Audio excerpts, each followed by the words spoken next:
Standing 2 meters apart with no audience in the room, the two presidential nominees, who had never met before Tuesday night, had their first encounter, hosted by ABC News and simulcast on other broadcast networks to tens of millions of likely American voters. Vice President Kamala Harris spoke to those voters as much as she responded to the attacks from former President Donald Trump, setting much of her own course following President Joe Biden's withdrawal from the race. Clearly, I am not Joe Biden, and I am certainly not Donald Trump.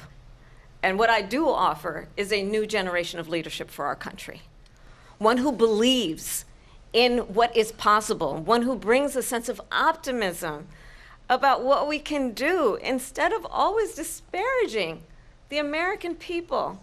Trump blamed Harris, whom he called a Marxist, for a surge in illegal migration into the United States. They've destroyed the fabric of our country. Millions of people let in.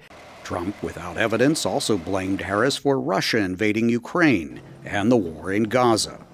She hates Israel. At the same time, in her own way, she hates the Arab population because the whole place is going to get blown up. Arabs, Jewish people, Israel will be gone. For Trump, it was his 7th time on the presidential debate stage.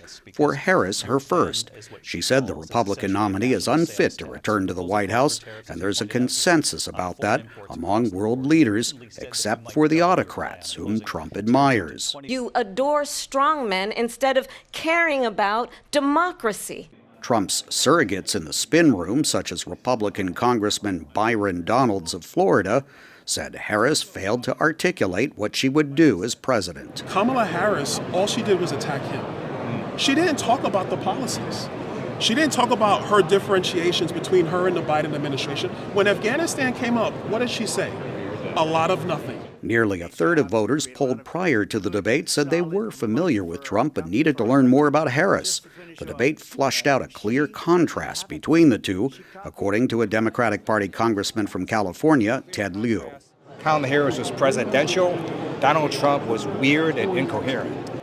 Unless Trump and Harris debate again before Election Day, this may have been their best opportunity to try to sway the relatively small number of undecided voters in the 7 swing states expected to decide who will become the next president of the United States. Steve Herman, VOA News, Philadelphia.